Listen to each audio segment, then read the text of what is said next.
for the people, there are still a few gamers who have no online whatsoever, and for Yeah. them, I felt for them, and I was like, wow, Microsoft really screwed up at that point. Not necessarily the online checks every 24 hours for us who do have them, but the fact that you wouldn't be able to play your game without it.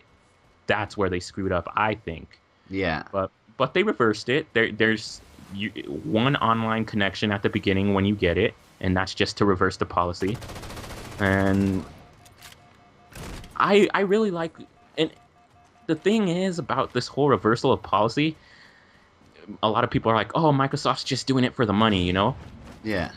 Well, so is Sony. But the thing is, they came out looking good first.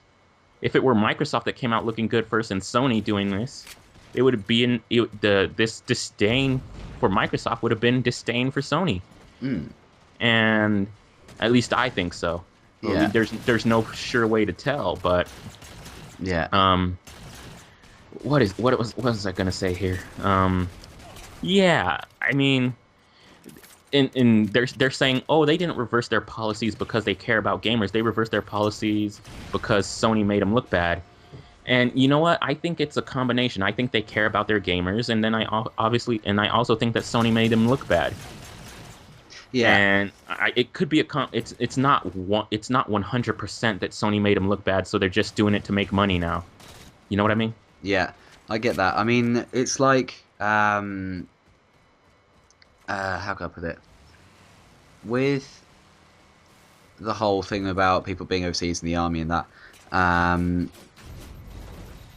it's like I could see that, but I think they could have handled it slightly better in the sense that, maybe they could have done something where different types of accounts, some would have these great features like the family sharing and everything, but they'd have to have this online check, and then others could opt for a different version of Gold, and not have these great features, but then not have to worry about the online checks. Um, Indeed. there could have been a bit of leeway there. Um, because that would have worked a lot better. I mean, of course, there's a big difficulty there, but I think it's something that will be happening in future, because Microsoft aren't going to just chuck out these years of resources they've invested in it just at the flick of a switch like that. I reckon Indeed. they've kept these hardware and software functionalities so that 2 or 3 years down the line, when all these consoles are out and they go, actually, we've got a great policy now, we've got a great idea of how we can do this without causing so much kerfuffle. We're going to do this, this, and this because we've still got all this stuff in the Xbox One, whereas Sony can't do this because they never actually had it in the first place. And I think that might win them a lot of support should that happen. Going back to John Carmack at QuakeCon, he said that, and a lot of, and I see not a lot, I haven't seen a lot, but a couple other gaming related outlets, again, I'll say outlets, have said that consoles as we know them, the console cycles may end with the Xbox One and PS4. Next consoles or whatever they may be may not even have a disc drive, you know? Yeah. So it's definitely when you, and what are PC users saying all the time when it came to the Xbox One's DRM? Did I say DMR? No, I said DRM. Okay. When it came to the DRM issue, we've been dealing with this for years with Steam. That's what PC users are saying. So Yeah. when it comes to online and digital purchases, there is sort of a policy, or there is sort of a standard where how do they make sure that you are paying for your game and then you're not just putting it on your friend's hard drive, or and then they're not putting it on their friend's hard drive for full, like the full retail game for free. Only one person has to pay for it. They obviously, it's a business. It's a business, so they would need to make their money. Well, want to make their need and want to survive, and it's just that they have to have a policy where they can make sure that you're not giving it away for free. Yeah, that was something I was going to touch on actually, was the fact that going back a while back to the whole thing about them being in it for money, changing their policies, in it for money and in it for beating Sony and all that. At the end of the day, if they're in it for the money, I'd support that, because the simple fact of the matter is they're a business. and the primary focus of a business is to make money. Yeah. And if they make more money, they're going to have more money to invest in more resources to make that console you've bought even better. Yeah. And at the end of the day, that's what matters for me. And sure, I can see the issue with the whole DRM thing, but I think had they stuck to their guns, I think they would have prevailed eventually, much to, people's dismay, and they could have changed their ideas perhaps midway. And the people who say that Sony just completely or cares about their gamers, that may be true, but you know how in BioShock Infinite there were multiple each star was a different lighthouse and a different not necessarily universe, but a different what am I trying to say? A different possibility, like different Elizabeths, different Bookers, and they all took different paths. Well, let's say in an alternate universe, the PlayStation brand, the PS3 is not making money. You really think that Sony is going to continue the PlayStation brand if they're not making money? So the people who say that they completely care about their gamers, while they may care about their gamers, if PlayStation wasn't making money, they would discontinue the entire PlayStation brand and never make another PlayStation. Yeah. So, yeah, go ahead. It's a business. It's a business. Yeah, the way I see it was that... Oh, what was I going to say? That the... Nope, it's completely gone. I was going to say something along the lines of that... no, it's completely gone. Alright. Let's leave that note for a minute. But the policies have changed for the Xbox, at least, and now people are mad, saying that, oh, Microsoft didn't have the fortitude to stick with their convictions. And I'm like, come on, people have to complain about everything. First you complain that the console wasn't friendly to gamers, then they changed it, and now you're complaining that they didn't stick to what they thought. And I'm just like, I see there's a growing contingency that are supportive of Microsoft now and the Xbox One, but it's still that every now and again you'll see just a whole ton of people going against Xbox One still, and just downvoting everything and whatever. Yeah. And I'm like, wow, man. And you don't have the console in your hands yet. And I'm going to buy both a PS4 and Xbox One. Obviously, I said Xbox One at launch now, but I'm planning on getting both consoles. But you don't know how either of them operate until you get it into your hands. Yeah, I mean, got it. Yeah, no, what I was going to say before was that basically the simplest way to look at it is these companies aren't charities that are in it, for the good of the gaming community. They're in it for the money. They need to be in it for the money, otherwise it doesn't work. Yeah. So they do care about the gamers, yes, but they're not a charity for those gamers. Like you said, they shut up shop straight away if it wasn't making money. Oh, yeah. But, yeah, touching on that point, the simplest way to look at it, everyone, when they were looking at the hardware stats and they were saying, oh, PlayStation's RAM's faster. Oh, but PlayStation using more on their operating system. Thing is, people don't know what the hell they're talking about. PlayStation's RAM is something called GDDR5, which is basically faster for transmitting, as I understand it, sort of video content things, but is not necessarily so good as a general use sort of thing. Whereas Xbox's DDR3 is better for the general use, but just slightly not as optimized for graphics. But people are saying, oh, it's faster, therefore PlayStation is better.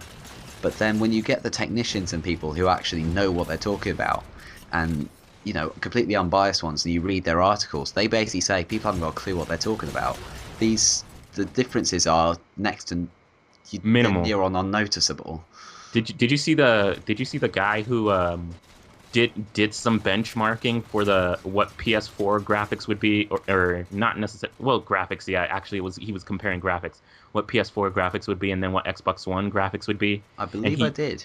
He did like Tomb Raider on both consoles. He did Hitman Absolution on both consoles, and I forget what other games he did on both consoles. But technically, if you looked at the numbers, the Xbox One's was clocking in at a lower speed. I wouldn't want to say low. Well, it was. It wasn't going necessarily as optimal as the PS4.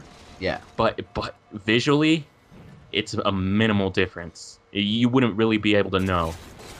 Yeah. And so technically, well, not even technically. I'm trying to think of words to say, but really, they're similar consoles, very similar consoles.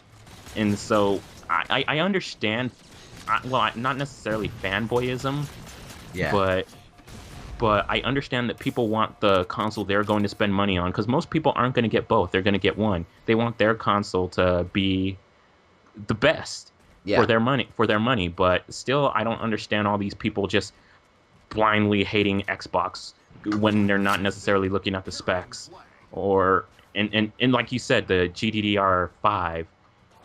I haven't done the research myself, but it may very well be for streaming video better, but not necessarily much of an improvement over DDR3. Yeah.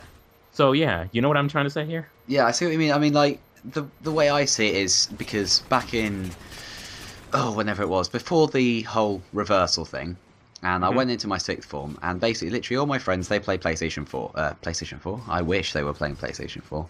They're all PlayStation people. They play PlayStation, and I'm literally the only one out of my group who actually play Xbox.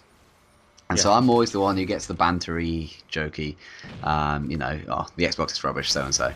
But then when it came to it, I was always finding myself sort of arguing, trying to say, well, no, but the Xbox One, I'm not saying the Xbox One is better, but I'm just saying it's better for me. That's the way it worked for me, because, they were saying, oh, you're paying all this money, but you're just getting all you're getting is TV, and games and TV, and I'm going, yeah, but if I'm paying a lot of money for a console, I want it to be able to make my own coffee for me, if it can. I don't just want a gaming machine. If it can give me TV and Twitch streaming and all this other cool stuff at the same time, then go for it. I don't see why people on the internet were blindly hating the fact that it had all these features, because to me that's an advantage, is it not? It is, and the thing is about the PS4, and these are just from my glimpses of the user interface and the main menu screens, from the brief glimpses that they show from screenshots or like a trailer. It has similar things to what Xbox is offering. What they have, a streaming service now where you can stream your gameplay live. Yeah. They have a Netflix. They probably are going to have some internet browser at some point or something. So they're doing a lot of similar things, and I'm assuming you can download TV shows and such too, not necessarily from Netflix, but so they're doing a lot of similar things that Xbox is doing. The thing is, we're gamers, and Xbox totally just from the beginning, when the Xbox One was announced, they said this is more than a gaming console. Yeah. PS4 is more than a gaming console as well. They're just marketing to gamers. Yeah. Whereas They're Xbox not are trying to sort of market to everyone. Indeed. So they're similar. They're similar consoles in specs, in the hardware, and they're similar consoles. Well, they have similar functions with their software and what software they plan on implementing into the console. So, yeah. So, for instance, when I went through my video today, and I was looking at all, I went through and I tried to compare pretty much everything I could, and basically going through it and eliminating pretty much everything that was identical or the features that they have the same of now that the whole DRM reversals happened. I basically looked at it and went, right, they've all got a streaming service. They've all got this, they've all got that, they've all got motion control, even though, in theory, Kinect is going to be better, but I can explain why I said that in a minute. They've got the same things. I narrowed it down to basically 6 criteria, which were essentially your guide to picking Xbox One or PS4 are simply the following. Price point. Can you afford that extra $100 for whether or not you want these other things from this checklist? The controller. Do you absolutely despise the PlayStation controller like I do? I cannot hold that thing comfortably. So, that's one thing to consider. Secondly, what exclusives are you interested in playing? Are you a Halo, Forza, Dead Rising sort of person? Or are you a Killzone, Uncharted, even though there isn't an Uncharted PlayStation 4 game, but, Killzone, Uncharted, Little Big Planet, Gran Turismo sort of player. There's the motion control. Do you want to have a slightly superior motion control? Again, I'll explain that in a bit. Or do you want to choose whether you have that motion control or not? It's probably a better way of putting it. Does cloud integration really matter to you that much? Because again, it seems to be that Xbox's cloud is superior. I can go for that as well. And what was the final one? The final one was... No, forgive me, I can't remember what the final one was. But I narrowed it down to about 5 or 6 criteria. And essentially, it all comes down to personal preference now. I should probably go over what I was on about with the cloud. Basically, because Microsoft already has their whole big cloud, I think it's called Azure, cloud network. And the best way to describe it is how the developers of Titanfall, this new awesome-looking Xbox game, is. Titanfall's developers were basically saying, this is why Xbox One is getting Titanfall and not PlayStation. It wasn't that they had a special deal with Microsoft or anything like that, we're going to make you this awesome game and make you lots of money. No, it was the fact that their cloud system offered them the advantages that they needed, because Microsoft's cloud system is so big and so strong and so open to the developers that they can do near on anything with it now. Yeah. They needed hundreds of thousands of dedicated servers, and they went up to Microsoft and they basically said, look, dedicated servers are something that just costs a fortune. Game developers just can't afford it. Having P2P serving servers and basically just relying on people's connections is getting in the way of online multiplayer. And Microsoft basically went away, in Titanfall developers' words, Microsoft went away and they said, right, okay. And they came back and they went full blown with it. They said, okay, right, well, you can use our whole cloud network. You can host all your games on our servers. You can get it to process things in the background. Forza 4, it interprets how you drive and creates AI to drive based on how you drive.